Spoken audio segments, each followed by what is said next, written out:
Hola chicos, bueno, les voy a explicar nuestro último tema que se llama Identidad Mexicana y Latinoamericana.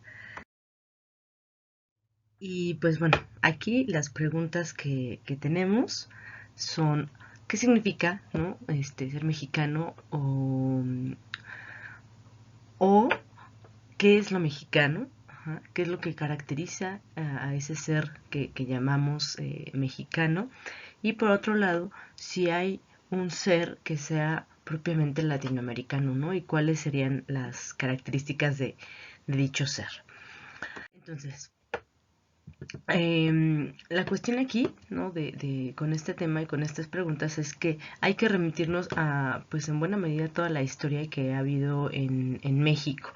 Eh, Específicamente en el desarrollo político, educativo y cultural. Ajá, y que todo eso implica una forma de pensamiento que se ha ido construyendo y desarrollando a lo largo de los años. Entonces vamos a hacer como un pequeño rastreo primero histórico, genealógico, de algunos de los proyectos y los personajes más importantes que han tenido que ver con esta cuestión política, educativa y cultural en México. Y después centrarnos ya en lo que es la discusión acerca del ser de lo mexicano y del ser latinoamericano, que se da más o menos entre los años 40, 50 y también en la década de los 60. Y entonces, bueno, de principio tenemos que uno de los primeros proyectos culturales, políticos y educativos que se van a dar en México es el intento de crear una identidad nacional. Después de la Revolución Mexicana en 1910 va a venir un proceso de reconstrucción, y empieza a modificarse también la política nacional. Y entonces, precisamente cuando Álvaro Obregón está como presidente, le pide a este personaje que es José Vasconcelos, que va a ser pues una importante figura en la política educativa mexicana, y también en la escena filosófica, que pues arme un proyecto, ¿no? Para desarrollar esta identidad nacional, ¿no? Que estaba un poco pues inexistente, ¿no? Porque digamos los periodos anteriores, ¿no? Las épocas anteriores, no había la preocupación por generar, ¿no? Esta identidad nacional que permita vincular realmente a los habitantes de un territorio, en este caso de México, para que puedan sentirse parte pues de una nación. Y entonces lo que Vasconcelos hace es desarrollar ese proyecto. Ajá. Eh, Parte de ese desarrollo va a incluir el movimiento del muralismo. Ajá. Eh, Considerando que en esa época, en los años 20 en México, pues la mayoría de la gente era analfabeta, entonces el muralismo va a cubrir como de cierta manera el factor educativo, ajá, para comenzar a desarrollar esta identidad nacional. Y en el ámbito filosófico, ¿no? Lo que vamos a tener en la cuestión como del pensamiento, pues es el desarrollo de distintos grupos, ¿no? Uno de ellos, ¿no? Que es muy importante, es el Ateneo de la Juventud. Ajá. Ay, perdón, no se los estoy marcando. Ajá. El Ateneo de la Juventud eh, va a ser un grupo muy importante que va a venir a revolucionar, ¿no? Justo previo a la Revolución Mexicana, con un cuestionamiento del tipo de educación que se estaba dando en México, pero también que eso implicaba la forma de pensamiento, ¿no? La visión del mundo, digamos, eh, que se tenía en México, ¿no? La mayoría de de los miembros del Ateneo de la Juventud eran jóvenes, ¿no? Jóvenes pues muchos, ¿no? De su edad, ¿no? De la edad que ustedes tienen, pero que ya tenían, pues una formación, pues, bastante sólida, ¿no? Para su edad, ¿no? Muchos de ellos venían de la Escuela Nacional Preparatoria. Uh-huh. Y van a ser como los antecedentes, ¿no? De lo que ahora es la UNAM, la Universidad Nacional Autónoma de México. Esta es, por ejemplo, una foto con algunos de los miembros del Ateneo de la Juventud. donde Vasconcelos pues fue parte, ¿no?, de justo de este movimiento. Pero, ¿no?, tenemos a otros como, por ejemplo, Alfonso Reyes, que fue un poeta mexicano muy importante, Pedro Enrique Sureña, ¿no?, un pensador también importante, Ricardo Gómez Robledo, Isidro Fabela, que se destacó sobre todo en la política, Antonio Caso, ¿no?, también un gran filósofo, y el escritor Martín Luis Guzmán, ¿no? Todos ellos en algún momento tuvieron una vinculación, ya sea con la UNAM, ¿no?, o incluso con cargos políticos. Vasconcelos mismo fue secretario de Educación Pública, cuando se funda en 1921. Y entonces, la característica del Ateneo de la Juventud, como mencionaba antes, es tratar de cuestionar, sobre todo, la educación positivista que se había impuesto en la época del Porfiriato. Ajá. Y que, digamos, no es que el positivismo sea algo malo, pero para estos jóvenes el positivismo pues es un proyecto que se va a desarrollar, ¿no?, como un proyecto político-cultural, pero también como una postura filosófica en Francia por Augusto Comte. Y cuando llega acá a México, llega principalmente a través de Gabino Barreda y de Justo Sierra. Y entonces estos jóvenes, ¿no?, del Ateneo de la Juventud querían pues ampliar el horizonte, no pensar que solamente el positivismo era como la única manera de pensar el mundo y de pensar también la educación, ¿no?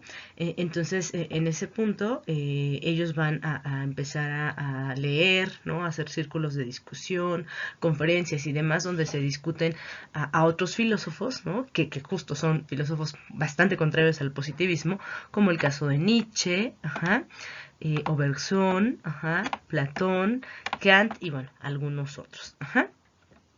Entonces, ese es son como muchos de los antecedentes del pensamiento mexicano, o del pensamiento que se va a desarrollar en México en el siglo XX.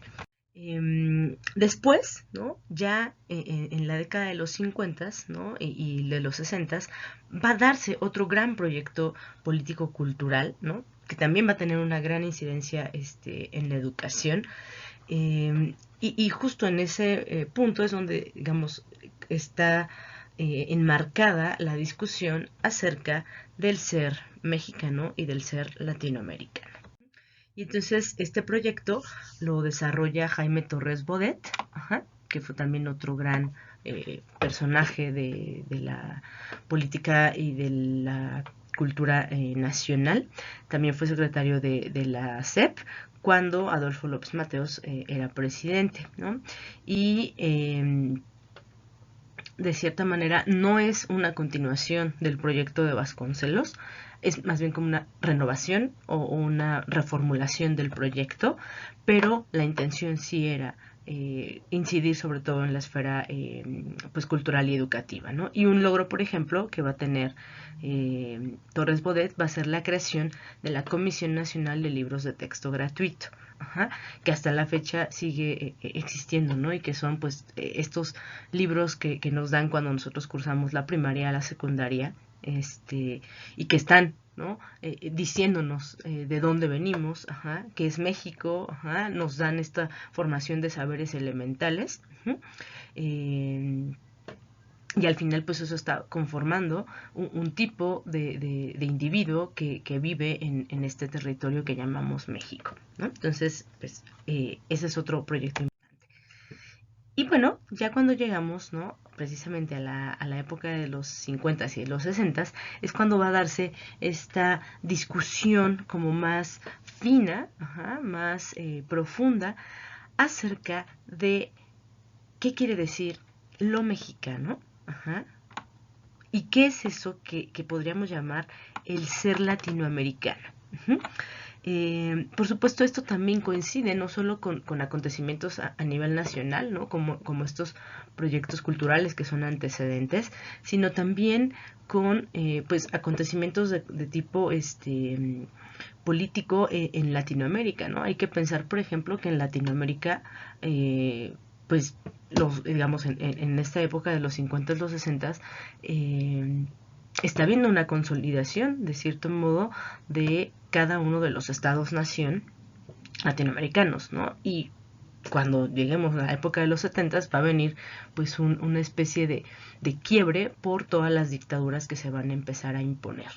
Pero el punto ahorita es que en esta década, en estas dos décadas, los 50 y los 60, desde las humanidades, y esto es bastante destacable, ¿no? Desde el ámbito, esa disciplina o ese campo disciplinar que se llaman las humanidades, principalmente desde la literatura y la filosofía, es donde van a venir este tipo de cuestionamientos acerca de lo mexicano y del ser latinoamericano.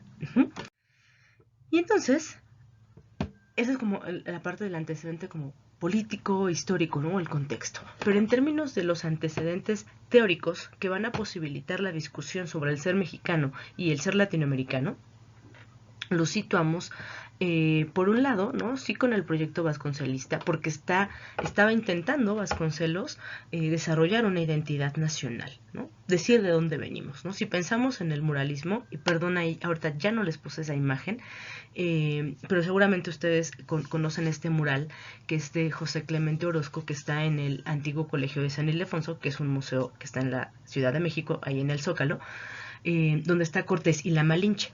Y justo el mural se llama así, ¿no? Cortés y la Malinche. Ese mural fue pintado precisamente por encargo de Vasconcelos a los muralistas, ¿no? Entre otros murales que existen en la Ciudad de México, ¿no? En distintos instituciones, ¿no? Edificios, pero también en otros estados de la República. Y nuevamente el objetivo de Vasconcelos con el muralismo era desarrollar una identidad nacional, porque no había. O sea, la gente no se reconocía o no se asumía como mexicanos, partiendo de que asumirte mexicano o como mexicana implica una forma de ser, una forma de vida, una concepción de lo político, una concepción de lo social, de lo cultural. Entonces, por eso el proyecto vasconcelista va a ser un gran antecedente para las discusiones en la década de los 50 y 60. Pero por otro lado está otro antecedente, que ahí sí es un antecedente quizá un poco más teórico, que es con Samuel Ramos. Samuel Ramos, ¿no? Que es este señor que está aquí, va a escribir un libro que se llama El perfil del hombre y la cultura en México. Este libro, que bueno, esta es una portada, obviamente no es la única, hay otras ediciones, pero este libro va a ser muy importante, porque lo que va a proponer ahí Samuel Ramos va a ser puntos muy interesantes que van a venir a discutir después, ¿no? Filósofos ya en los años 60. Y justamente ese grupo que va a discutir toda esta cuestión del ser latinoamericano, del ser mexicano, es el grupo Hiperión. Así se llamaron. Este grupo, ¿no? Pues eran en su mayoría, ¿no? Filósofos, o personas que habían, aunque tenían otra formación quizá, ¿no? Como poetas, como abogados, terminaron dedicándose a la filosofía.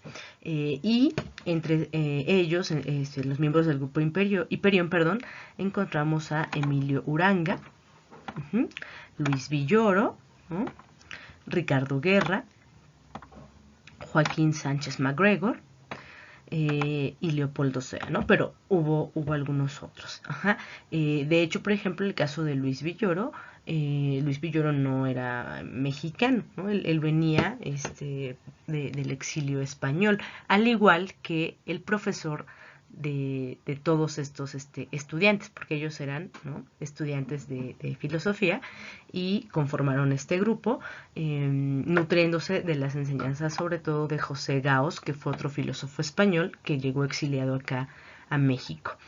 Y entonces se conforma este grupo, digamos, de estudio, este grupo de discusión, que es el grupo Hiperión, y a partir de las discusiones, ¿no? Y de las enseñanzas que José Gaos le dejó a estos estudiantes, pues ellos empezaron a formularse distintas interrogantes, entre las que va a destacar sobre todo esta cuestión de la filosofía o el ser mexicano y el ser latinoamericano.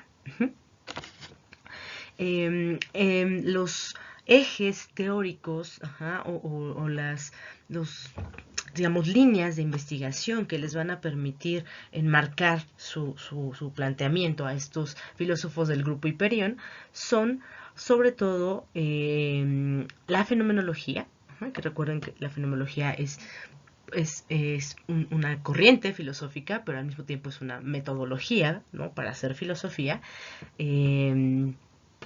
Que ha habido distintos tipos de fenomenología, ¿no? La fenomenología hegeliana, la fenomenología husserliana, ¿no? Esta última la revisamos un poquito, ¿no?, de manera súper breve en el tema de crítica al desarrollo de la ciencia, ¿no? Pero bueno, estaba presente la fenomenología.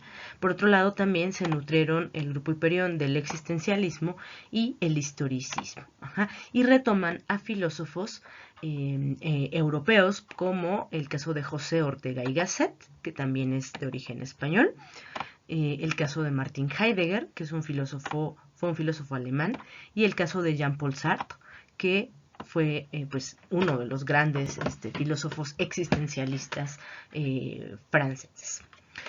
Y entonces tenemos como todo estos marcos, teóricos, ¿no?, de tradición filosófica, que les van a permitir formular la pregunta por el ser mexicano y el ser latinoamericano.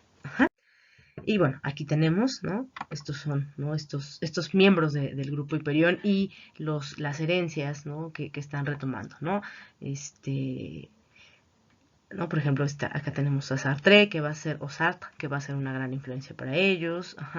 También tenemos a José Ortega y Gasset, ¿no? Martin Heidegger, ¿no? Este es José Gauss, que es el profesor de estos estudiantes. Acá está Ricardo Guerra, Luis Villoro, Emilio Uranga y Leopoldo Sea. Entonces, este grupo de filósofos pues va a estar discutiendo este tipo de cuestiones sobre el ser mexicano y el ser latinoamericano. Y entonces, otro aspecto que va como a nutrir o que va a intensificar la discusión sobre el ser mexicano y el ser latinoamericano va a ser pues una polémica que de cierta manera se va a desatar con la publicación del libro de el escritor mexicano Octavio Paz. Octavio Paz escribe un texto que se llama El laberinto de la soledad, donde él hace un desarrollo de manera literaria, pues, ¿no? Trata de hacer un poco este rastreo, ¿no?, este cuestionamiento sobre el ser mexicano y el ser latinoamericano, ¿no? Si a alguien le interesa, ¿no?, el texto es bastante fácil de entender, ¿sale? No es como complejo. Pero por supuesto que implica un proceso de discusión como muy amplio, ¿no? Pero si les interesa, es un texto bastante interesante, ¿no? El laberinto de la soledad de Octavio Paz. Y si a esto le sumamos, ¿no?, la publicación en 1934 del libro de Samuel Ramos, de El perfil del hombre y la cultura en México, entonces, ¿no?, ahí tenemos como estos elementos que le van a permitir al grupo Hiperión empezar a discutir la cuestión de lo mexicano y el ser latinoamericano. En el caso del texto de Octavio Paz, El laberinto de la soledad, bueno, él hace, ¿no? Hay varios apartados en el texto, pero hay uno en particular que a mí me gusta mucho, que es cuando él habla, ¿no?, de esta palabra, ¿no? La palabra, ¿no?, chingar, ¿no?, que es como muy popular al menos en México, ¿no? Aunque uno podría suponer que también en todo Latinoamérica. Y entonces, en algún momento, Octavio Paz en este texto, al referirse a este verbo, ¿no?, porque lo menciona como un verbo, ¿no?, el verbo chingar, nos remite como a todo un pasado, ¿no?, de quiénes somos, quiénes somos como mexicanos, como latinoamericanos, y que tiene que ver con los procesos de conquista. Como sabemos, ¿no?, cuando los españoles llegan a México, bueno, por supuesto hay estas guerras, ¿no? Pero al final, digamos, no es que haya paz, o que haya un acuerdo, ¿no?, entre las civilizaciones mesoamericanas, ¿no?, y los españoles, sino que, pues de alguna manera, empieza a haber menos resistencia, ¿no? Y entonces se empiezan a dar este tipo de procesos como el mestizaje, ¿no? Donde pues va a haber, ¿no? Este cruce de las culturas, ¿no?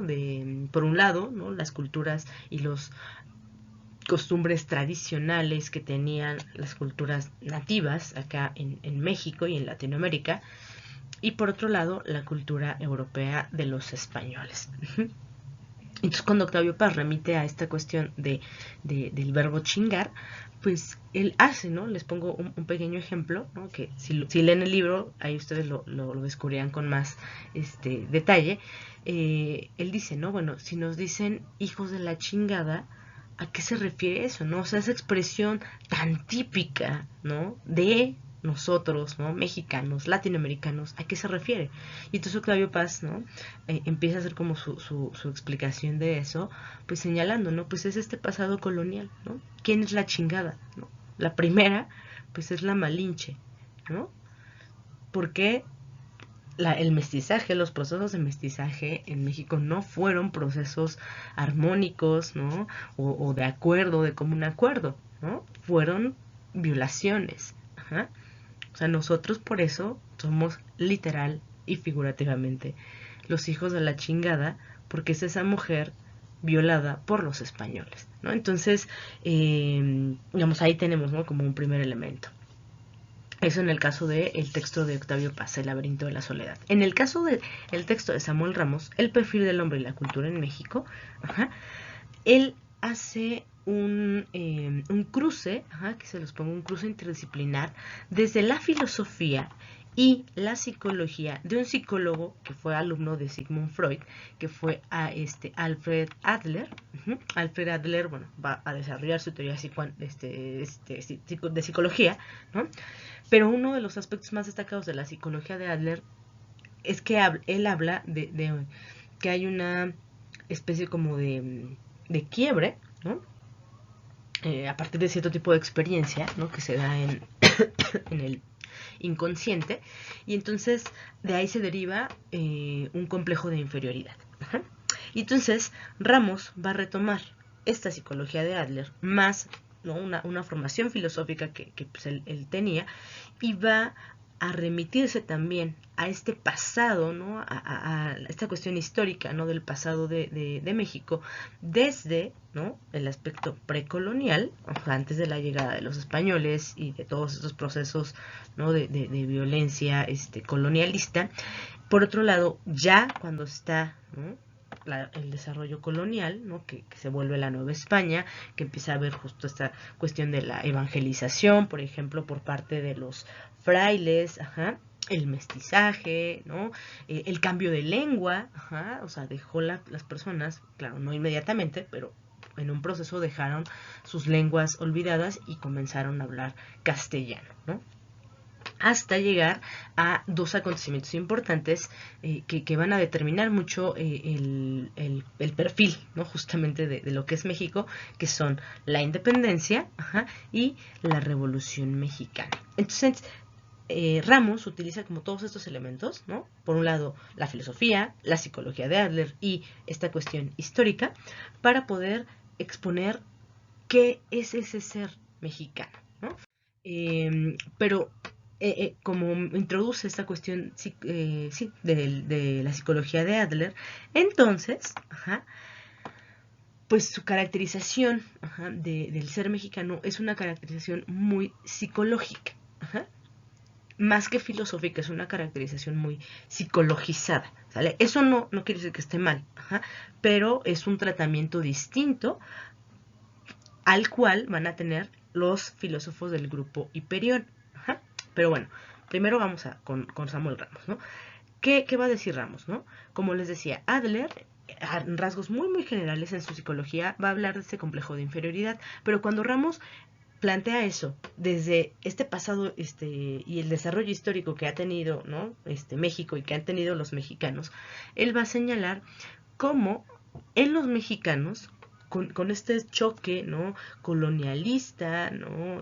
Toda esta violencia y demás cosas que se han implicado, más rasgos machistas que son característicos, ¿no?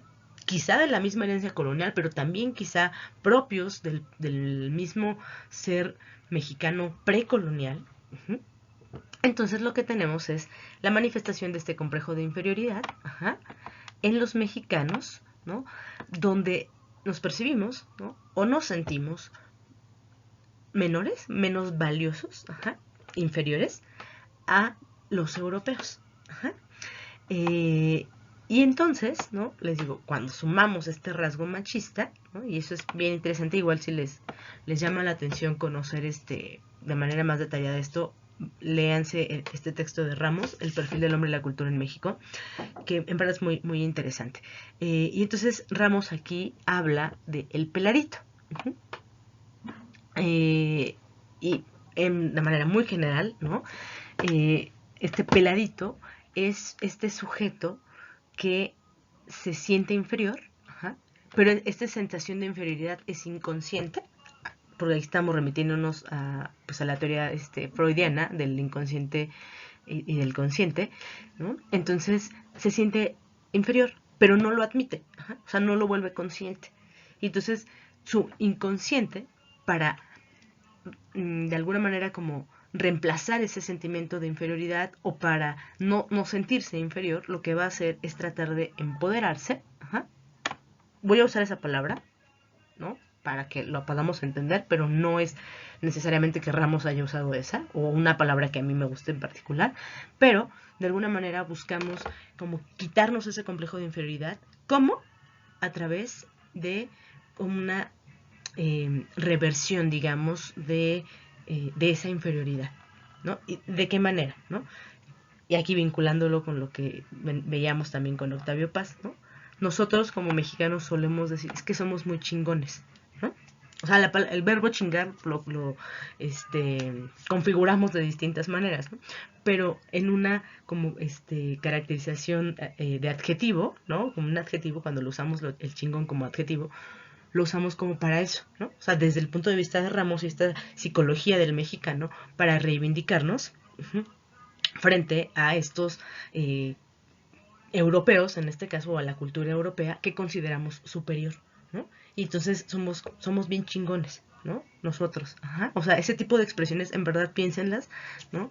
Y están tratando de, como de alguna manera, de deshacerse de ese complejo de inferioridad, ¿no? Pero de nuevo, eso es un rasgo que Ramos plantea como un rasgo psicológico del ser mexicano. El ser mexicano se siente inferior frente a los europeos y para no sentirse inferior busca mecanismos, ajá, ¿no? Lo que podríamos llamar desde la psicología mecanismos de defensa para tratar de revertir eso, ¿no? Y entonces yo no soy inferior, sino soy bien chingón, ¿no? Pero en realidad, en términos psicológicos, no estoy resolviendo mi complejo de inferioridad. Lo único que estoy haciendo es como enmascararlo, ¿sale? Entonces, y por ejemplo, esa es una cosa que habla también Octavio Paz, ¿no? La máscara. Pero bueno, ya eso es otro tema, ¿no?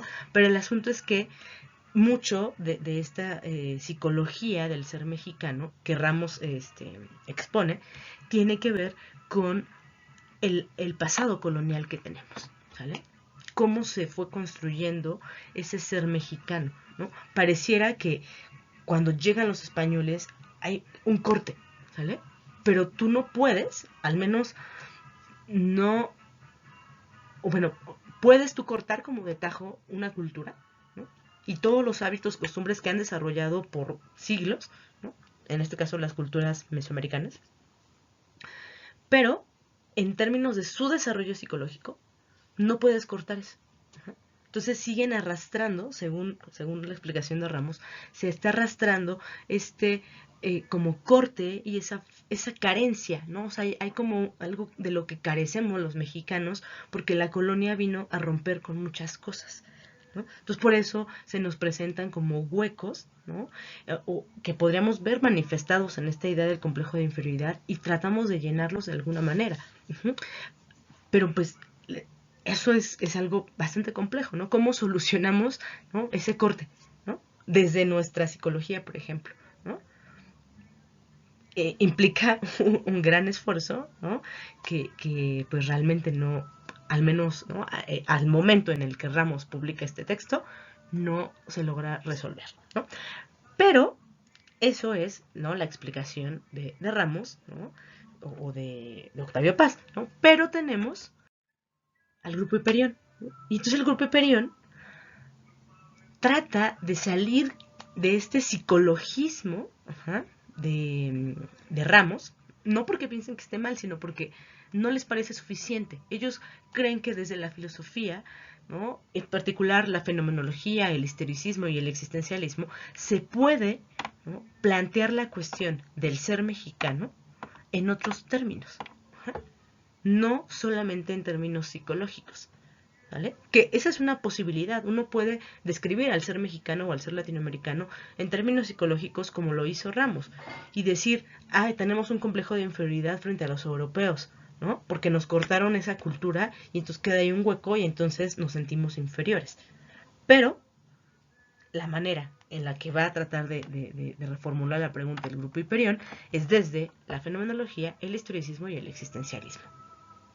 Y entonces lo que están buscando, ajá, más que explicar una psicología del ser mexicano, es realizar una crítica, ajá, a cómo se ha concebido ese ser latinoamericano o ese ser mexicano.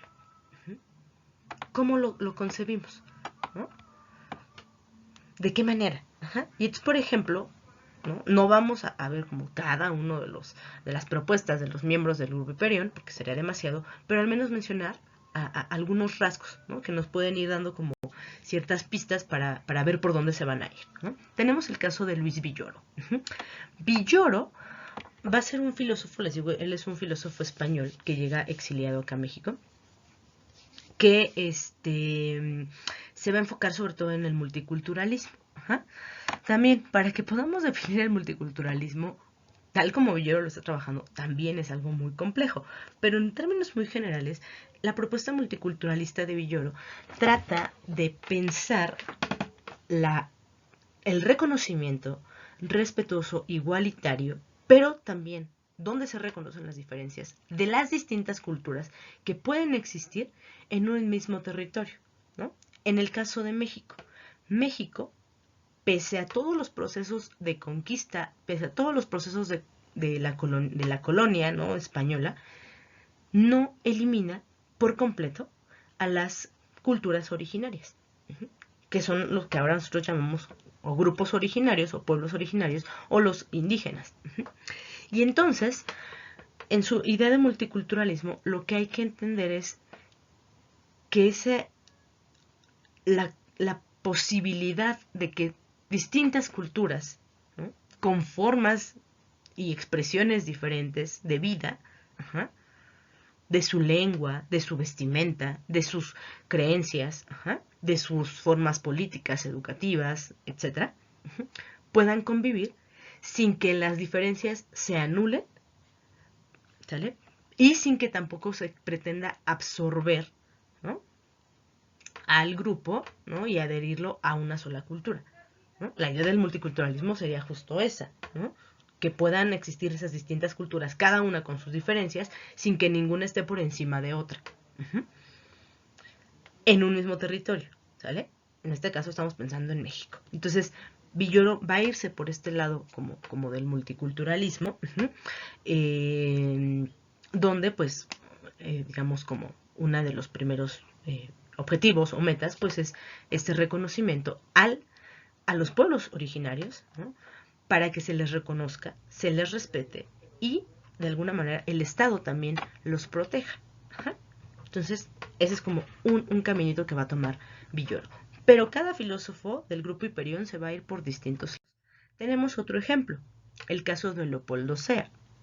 Leopoldo Sea afirma, y aquí sí voy a leer toda la cita, dice: la generación que se entregase a esta nueva tarea liberadora, está hablando aquí de esta formulación del ser mexicano o de la filosofía por lo mexicano, por lo latinoamericano, dice, tendría ahora que enfrentarse al pasado colonial con distintas armas. Tendría que ser tanto con las armas del guerrero como con las armas del educador. Se irían empuñando la espada, pero al mismo tiempo la pluma. Soldados y educadores, guerrilleros que lo mismo condujesen grupos de combate, que actuasen como maestros empeñados en borrar los hábitos y costumbres impuestos por la colonia.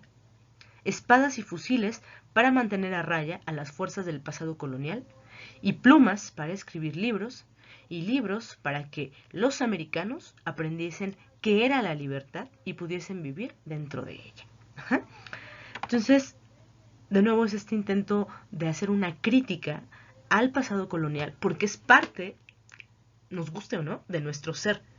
Pero eso no significa que ese pasado colonial nos tiene que determinar, ¿no? Un poco como hacía quizá la explicación psicologista de Ramos, ¿no? Nos determina porque entonces, ¿no?, nos sentimos inferiores, ¿no? No podemos evitar sentirnos inferiores frente a los europeos. Y lo que sea que dice es, no, hay que hacer una crítica a ese pasado colonial, ¿no? Pero aparte fíjense los términos que utiliza, ¿no? Por un lado, desde un aspecto bélico, ¿no?, que es la guerra, ¿no? Dice por eso como soldados, ¿no?, pero también como educadores, porque como soldado, ¿qué implicaría? Hay que destruir o hay que cuestionar, ¿no?, hacer una crítica a ese pasado colonial, pero por otro lado, hay que, dice, ¿no?, escribir libros, ¿no?, para que los americanos aprendan, ¿no?, a ser libres, y puedan vivir sin esta atadura o sin esta determinación colonialista. También dice, ¿no?, borrar los hábitos y costumbres impuestos por la colonia. ¿Sale? Entonces, esta otra propuesta, ¿no?, de Leopoldo Sea, también miembro del Grupo Hiperión, pues está intentando también eso, ¿no? O sea, es hacer una crítica al pasado colonial, porque sí es parte del ser mexicano y del ser latinoamericano, pero no podemos considerar que eso es lo único que somos, sino hay que como modificar las cosas, ¿sale? Entonces, esa es otra propuesta que nos tiene Leopoldo. Y pues bueno, ¿no?, yo cerraría, ¿no?, esta parte del tema, con nuevas interrogantes, ¿no? Yo creo que más que respuestas, ¿no? Sí hay pistas. Me parece que el Grupo Hiperión deja pistas sobre la pregunta por el ser mexicano y el ser latinoamericano, pero sobre todo nos deja nuevas preguntas y nuevas problemáticas que nosotros podemos tratar de resolver, ¿no? Porque además pensemos, ¿no?, estas discusiones están ocurriendo en los años 60, ¿no?, del siglo XX, estamos en el siglo XXI, donde además acaba de haber un acontecimiento mundial que es la pandemia y que modifica por completo, ¿no?, el tipo de respuesta que nosotros podemos dar a esas preguntas, ¿no? Entonces, ¿no?, un poco como, ¿no?, aquí como una primer pregunta inmediata que nos deja el Grupo Hiperión sería, ¿será que el pasado colonial nos determina? Si nos determina, ¿cómo lo hace? Y aquí yo más bien reformularía la pregunta desde nuestro contexto ya. ¿Qué pasa con las prácticas colonialistas que actualmente existen? Y que el Estado mismo, en este caso el Estado mexicano, permite. La explotación de empresas, ¿no?, de industrias transnacionales, multinacionales, extranjeras, para explotar los recursos nacionales. Eso es una práctica colonialista, donde al final los nativos, ¿no?, los mexicanos, no tenemos acceso a esas ganancias ni a esos recursos, sino los extranjeros. Eso es una práctica colonialista. ¿Cómo eso nos determina, por ejemplo?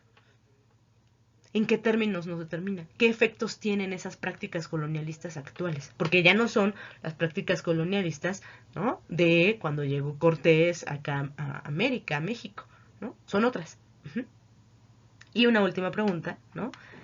¿Cómo nosotros, con todo ese contexto, ¿no?, con todo ese pasado que ya reconocemos, que quizá hemos tratado de ser críticos y no asumirnos como únicamente hijos de la colonia, sino, o en términos de Octavio, como hijos de la chingada, sino como otra cosa? Somos otra cosa, somos eso sí, pero somos otra cosa también. ¿Cómo eso nos hace sentir? Y cómo eso nos permite definirnos de otra manera como mexicanos y latinoamericanos, ya no en esta inferioridad frente a los europeos. O ya no en el solo somos, ¿no? Los colonizados, sino somos otra cosa. ¿Pero qué somos? Esa es la pregunta, ¿no? Y pensarla sobre todo en las condiciones actuales. Ajá. ¿Cómo nos definimos como mexicanos? Ajá. Y bueno, justo aquí, por eso también quise cerrar con esta imagen de Chems, ¿no? Con Tamcos, ajá. Porque esos son el tipo de cosas que quizá nos gustan, ¿no? O sea, nos parece algo, parte esencial, digamos, de nuestra cultura como mexicanos, ¿no? Pero, ¿somos solo eso? ¿O somos otra cosa? ¿Qué otra cosa somos? ¿Sale? Entonces, va por ahí la cuestión, ¿ok? Entonces, bueno, chicos, espero que les haya quedado al menos claro, ¿no? De manera general el tema para que puedan responder su cuestionario. ¿Sale? Nos estamos viendo, chicos. Cuídense mucho. Suerte.